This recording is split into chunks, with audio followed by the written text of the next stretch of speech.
Certíssimo. Mas eu tenho uma pergunta que não quer calar, Fábio. Tudo que a gente vê pela tela de um computador é computacional. Eu vi que a Deilsa Ferreira falou assim: Camila, fale um pouquinho sobre a diferença entre lógica de programação e pensamento computacional. O que a gente está querendo dizer, Fábio, quando a gente fala de programação de computadores digitais e pensamento computacional? Qual que é a diferença dessas paradas? Cara, tem sutilezas para mim nesses tipos de perguntas, assim, sabe? Quando a gente fala lógica de programação e pensamento computacional, para mim existem, assim, conjuntos de informações, assim. Pensamento computacional é uma derivação do pensamento natural, do pensamento crítico, está contido no pensamento crítico, né?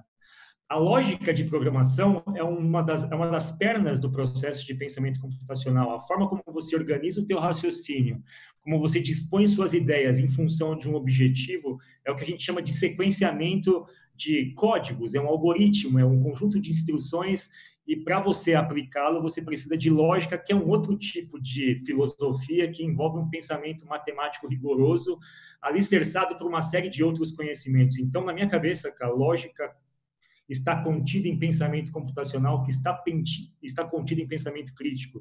São todas palavras muito próximas, mas que significam, que têm sutilezas de interpretação. Então, na minha concepção, a lógica é como se fosse um instrumento de aplicação do pensamento computacional, Camila. Ótimo, Fábio, era essa palavra aí. Como é que a gente olha para pensamento enquanto estratégia e lógica de programação enquanto entrega, né? Como é que a gente olha para esse todo? E por isso que essa pergunta está aqui, Fábio. Por quê? Tudo que é digital é computacional, mas nem tudo que é computacional é digital. Opa! O que a gente quer dizer? O pensamento computacional não necessariamente é digital, mas para eu entender o digital, eu preciso do pensamento computacional. Deu para entender a minha maluquice aqui? Deu, mas esquece isso não é importante, isso é uma variação bem importante desse processo. No final das contas, assim, o que a gente tem que entender entendemos o termo na sua decomposição mais simples, certo? O que é pensamento, do que é computacional, e isso serve para qualquer coisa, Camila. Quando a gente falar de transformação digital, a gente precisa pegar as duas palavras. Quando a gente fala de design thinking, a gente precisa pegar as duas palavras. User experience, enfim, quando a gente fala de qualquer tipo de termo novo que está sendo colocado para debate, é importante que a gente faça exercícios acadêmicos muito primitivos de entender por que esses termos foram criados. E aí você pode explicar melhor. Tem um texto, acho que nosso, certo, Cá? Sobre Perfeito. como surgiu o pensamento computacional, e tem um rapaz aí que é muito familiar ao Brasil. É isso. A gente, eu deixei um QR Code aqui, pessoal, quem quiser escanear, mas é só entrar no blog da Somas, onde a gente consegue criar, onde a gente discorreu largamente sobre essa história que a gente vai contar aqui para vocês. Porque essa história, Fábio, começa lá em 1980, com esse amigão aqui, senhor Simon Papert, que já estava, na luta da pesquisa educacional desde 1969, quando ele chegou lá no MIT para trabalhar, né, para viver, para estudar. O que ele falava, Fábio? O que Simon Papert tem a colaborar com a nossa discussão? Ele era um cara que era muito vinculado à natureza, a pensamento orgânico, a as pessoas poderem... Ele tinha uma frase até mais famosa do que essa, que era que não existe transmissão de conhecimento, mas sim a gente reaprender, porque em tese isso é uma característica inata, a gente tem que se reconectar com conhecimentos que já existem dentro de nós, assim. E o Papa era um inventor, ele brincava muito de falar sério, sabe assim, ele fazia isso o tempo todo. Ele disse essa frase que é seminal: a descoberta não pode ser planejada, a invenção não pode ser programada. O que ele dizia é o seguinte: a gente tem que permitir, sobretudo as crianças, que sejam capazes de interagir com seus objetos, que conheçam das engrenagens. Ele era um apaixonado por engrenagens. Foi a partir dessa paixão que ele desenvolveu toda a linguagem de programação dele lá nos anos 60, onde ele queria aproximar as crianças dessa cognição um pouco mais primitiva. E para o Papert, isso só era possível à medida que você interagia com o ambiente. Então, a gente sai de uma escola pragmática, de uma escola de abstração, e entra numa outra linha aqui que pressupõe o seguinte: se a gente quer descobrir de como as coisas funcionam, do que as coisas são feitas, a gente precisa interagir com elas. Essa é a principal contribuição do Papert, e a gente ouve dele por meio dos projetos, do aprendizado baseado em projetos, que é uma das partes da teoria dele, certo, Cá? Perfeito. E ele publicou esse livro aqui que é seminal para computação e educação. Aqui, em 1980, ele organizou tudo isso, escreveu um livrão desse tamanho. Duas das teorias mais importantes para pensamento computacional. A primeira é a do construcionismo, onde ele defende, ele se inspirou lá no Piaget, no construtivismo do Piaget, e propôs uma linha pedagógica onde as crianças poderiam interagir com o meio. Então, o termo aí ficou conhecido como construcionismo. E nesse livro também ele apresenta, né, um pouco mais de resultado quanto ao uso do logo, que foi a primeira linguagem de programação para ensinar pensamento computacional, Fábio. Então, o logo, em última instância, ajudava as crianças a ter uma missão, input, criar uma estratégia para processar esse problema, para entender esse problema, né, para criar em cima dele, para produzir um resultado que, no caso do logo, era tartaruga, certo? Era eu conseguir tirar a tartaruga de um lugar e chegar em outro. Sabe uma coisa legal em relação ao Papert, que eu gosto do que ele fala, assim, que ele é uma pessoa que fala que as crianças deveriam correr mais riscos no bom sentido, assim, não aceitar de bom tom que existam limites no pensamento. Eu acho que a gente que trabalha com empresas, a gente percebe o quanto as pessoas elas se amedrontaram nas últimas décadas, assim, ter raciocínios um pouco mais complexos, de tentar estabelecer pensamentos que combinem elementos de duas indústrias distintas ou da natureza, fazer mimetizações de pensamentos naturais. A contribuição que eu acho mais deliciosa de todo o estudo do Papert é isso, de você redefinir o que são seus limites de pensamento. Assim. Isso não tem a ver com agressividade, com tomar riscos de vida, tem a ver com fantasia mesmo. Ele estimulava muito isso nos alunos, e quando a gente fala de educação em épocas de pensamento computacional, a gente vai ter que mexer um pouco no aspecto de fantasia de novo, certo, Cá? Sim. E o Papert, ele foi responsável por criar o termo, o conceito. Mas quem popularizou mesmo foi essa mulher, que hoje tem seus 60 e poucos anos, saiu da universidade para virar VP da Microsoft. Uma das últimas contribuições enquanto acadêmica, né, na vida dela, em 2006, foi uma publicação onde ela usou o termo pensamento computacional. E foi aí que ela ficou famosa, certo? Ela é claramente o resultado de uma miríade de profissionais que vieram antes dela, mas ela que cunhou esse termo pensamento computacional. E ela declara, né, nesse artigo, que pensamento computacional é uma atitude e habilidade que devia ser, que é universalmente aplicável a todos, e não só a cientistas da computação. Ela, como cientista da computação, via as pessoas aplicando ou até tirando vantagem quando a gente conseguia separar os problemas, quando a gente conseguia abstrair, gerenciar passos. O artigo seminal, se alguém quiser, chama Computational Thinking. Então, é bem fácil de achar. Se vocês colocarem Computational Thinking Wing, vai aparecer rapidinho, tá? E a grande discussão que eu queria colocar aqui, eu queria responder o Rafael. Rafael Assis perguntou assim, ó, Fá, em tempos de pandemia, no olhar da educação, que estratégias podemos pensar para que este processo de entrada, processamento e saída funcione de fato?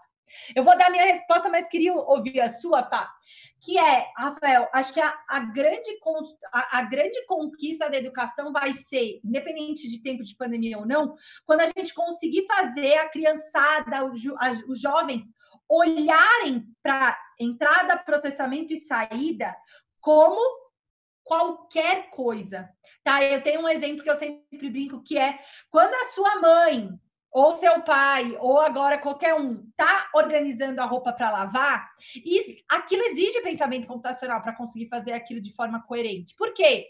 Você tem que olhar para o pilha de roupa suja e falar assim, tem coisa preta, tem coisa branca. Putz, tem que separar, porque não, meu output não vai ser bom. Então, vou separar aqui, preto e branco. Você sequencia esse espaço e fala assim, vou primeiro lavar a preta, porque essa roupa eu preciso... Vou pôr a preta na máquina e estendo. Enquanto eu estou estendendo, eu já ponho a outra para baixo. Você processou aquilo para conseguir ter o output que você queria. E no final, você consegue medir essa saída. Então, tomada de decisão, decisões, né, e pensamento crítico, em última instância, são pensamento computacional.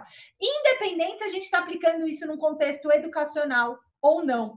Queria ouvir sua perspectiva, Fábio, sobre como é que a gente consegue aplicar entrada, processamento e saída na educação ou na vida. Isso é diferente de pensamento crítico ou não? Você quer ouvir mesmo minha opinião sobre como isso se processa a educação do país mesmo? Posso falar? Enfim, Quero, mas olha, vai, Rafael, para você. eu acho que se você coloca besteira, processa besteira e sai besteira, né? E tem acontecido muito isso, né? Besteira é uma palavra boa para usar, um eufemismo, assim. Mas, no final das contas, eu acho que falta qualificar a entrada de informações nesse processo que se pretende discutir educação de um jeito mais amplo, assim. E quando eu digo qualificar o debate, eu acho que a gente precisa trazer para a mesa representação civil, não num nível político, ideológico, mas num nível representativo do que é a sociedade. Eu acredito muito que as mães e os pais deveriam entrar na discussão com um pouco mais de profundidade, assim. Eu acho que, de certa forma, terceirizamos a discussão de educação para níveis que a gente confiava que fossem fazer boas decisões, e o que se vê é esse atraso descomunal de décadas de matemática, lógica, ciências, leitura, enfim. Na minha cabeça, não tem solução que não passe por qualificar o debate. Qualificar o debate implica qualificar a capacidade de todo mundo que está em posição de tomar algum tipo de educação, de decisão educacional em escolas privadas, públicas, pequenas, grandes, governo ou qualquer tipo de associação. Tem entrado besteira, vai processar besteira, vai sair besteira. E é o que tem feito ultimamente. Então, acho que o processamento atual é esse. Cabe a gente, com essas pequenas discussões, com uma aula aberta, começar a semear um campo que é bastante árido hoje em dia. Show, eu tenho certeza que você também vai concordar com o Romildo, Fábio. Ele pôs assim, ó, o pensamento computacional poderia ser uma disciplina na formação de professores, uma vez que poderia ser colocado em prática desde as séries iniciais. Eu não podia concordar mais com o Romildo, que olhar para o pensamento computacional como uma estratégia que pode ajudar qualquer um, né, Fábio? Não é só criança, não é só adulto, é professor, é todo um político. Ia ser mara se os políticos tivessem pensamento computacional, não ia? A gente, inclusive, tem um político famoso aí de um país, não tem, Fábio, que você escreveu hoje? Tem muito famoso. Mas eu queria discordar gentilmente, elegantemente, do meu amigo Romildo. Romildo, que é nome de um grande amigo meu da faculdade, a gente enchia a cara, enfim. A gente não tinha pensamento nenhum ali naquela época. Mas, Romildo, com toda a elegância possível, eu discordo. Eu acho que o professor não tem que ter nada de pensamento computacional. Isso tem que vir antes dele virar professor. Tem que vir lá na base. Quando ele chegar à situação de ser professor, isso tem que estar sedimentado. Mas, sim, respondendo a tua pergunta de um jeito ainda mais elegante, na situação atual, deveria ter para compensar uma defasagem histórica, sim. Show. E a Marina escreveu assim: eu acho que não devia criar uma disciplina, não. Tinha que ser mais interessante contextualizar nas disciplinas que já existem. A gente vai falar exatamente sobre isso, Marina, nas nossas próximas aulas, sobre como que a gente pode misturar pensamento computacional em outras tantas disciplinas. Mas eu queria, Fábio, te contar a história de pessoas que sacaram isso antes, Fábio. Antes de pensamento computacional ter entrado na BNCC, já vamos falar sobre isso. Antes de muita coisa ter chegado aqui no Brasil, tinha gente que já acreditava no poder dos computadores, no poder do computacional na educação. Tem uma pesquisadora, uma professora lá do sul do país, chamada Léa Fagundes. Ela foi uma das responsáveis pelos primeiros programas de inserção de computadores na educação no Brasil. E olha que bonito, ela falava assim: a criança é um ser inteligente que necessariamente poderá se desenvolver. O papel do educador não pode ser o mesmo de condicionador de comportamentos prévios. Esse protagonismo para que assim ele possa construir, Fábio. Você não acha que a Leia e o Papert são amigos? Eu acho que eles poderiam ser, cara, mas a Leia, ela me traz um outro tipo de pensamento, né? Como a gente está afastando os maduros das discussões de sala de aula, né? Assim, olhando para ela, ela não tem um estereótipo de quem poderia cravar um tipo de diagnóstico computacional com essa clareza que ela fez, mas sim, eu acredito que ela poderia ser amiga do Papert e sim, ela coloca também o indivíduo dentro do ambiente como parte da criação do conhecimento, né? Por mais que a gente tente criar disciplinas, por mais que a gente tente colocar as coisas em planos curriculares, no final das contas tem que ter todo um esforço para que a gente consiga remodelar o espaço de ensino. A gente está vendo essa discussão agora, né? Com todo esse aspecto da pandemia, isso só vai ampliar todo o problema estrutural de salas de aulas que foram montadas numa perspectiva industrial. Como é que você vai dar espaçamento numa sala de aula que você bate a cabeça no cotovelo do aluno do lado? Então, no final das contas, eu acredito muito nos discursos da Leia e do Papert, e acredito muito também que a gente deva repensar a educação para além só de aspectos pedagógicos, mas para olhar um pouco o ambiente. O ambiente, para mim, é formador de todo esse processo de observação que completa a pergunta da nossa amiga no slide anterior. Perfeito. Gente, e eu estou vendo as discussões aqui da turma. Fábio, tem várias perguntas boas. Elaine, o que o professor precisa saber para ensinar pensamento computacional? Vem no terceiro encontro com a gente para discutir isso. Mas, antes de avançar, porque eu quero fazer a pergunta da Marcela Moraes aqui para você, Fábio, eu preciso que esteja claro a essa altura do campeonato, faltando 20 minutos para a gente encerrar, que pensamento computacional sempre foi importante, sempre existiu e sempre foi relevante. O lance é que, às vezes, o computacional e o advento do computador talvez tenha confundido a gente de que, meu Deus, eu preciso saber de informática, eu preciso usar um app, eu preciso saber o que é digital. Mas sempre foi relevante. Certo, Fábio? Certo, e para mim é um pouco assustador que a gente tenha que dizer que pensamento é importante, né? Olha o tipo de sociedade que a gente chegou, onde a gente precisa conceituar pensamento e valorizar pensamento. Mas, enfim, é importante desde que esses rapazes aí caçavam e coletavam e batiam pedra, certo, cara? Os caçadores-coletores já usavam pensamento computacional num processo de otimizar os seus recursos, os seus esforços, numa estratégia para resolver problema, para saber onde iria caçar, o que iria comer, como se proteger, como não ser comido, enfim. Basicamente, em tudo isso que um caçador-coletor fazia, já existia estratégias para resolver problemas complexos usando de raciocínio lógico e dedutivo. Isso está cravado no nosso DNA, isso é parte da nossa cognição, e é até por isso que a gente hoje se assusta com algumas coisas que a gente precisa começar meio que interpretar por conta da psicologia comportamental. Mas, enfim, sim, importantíssimo, e espero que a gente chegue a uma situação onde o pensamento não seja levado a um tipo de categoria máxima, assim, seja comum a gente valorizá-lo e não apenas colocá-lo em pedestal numa situação de desgraça acadêmica como é de hoje. É isso.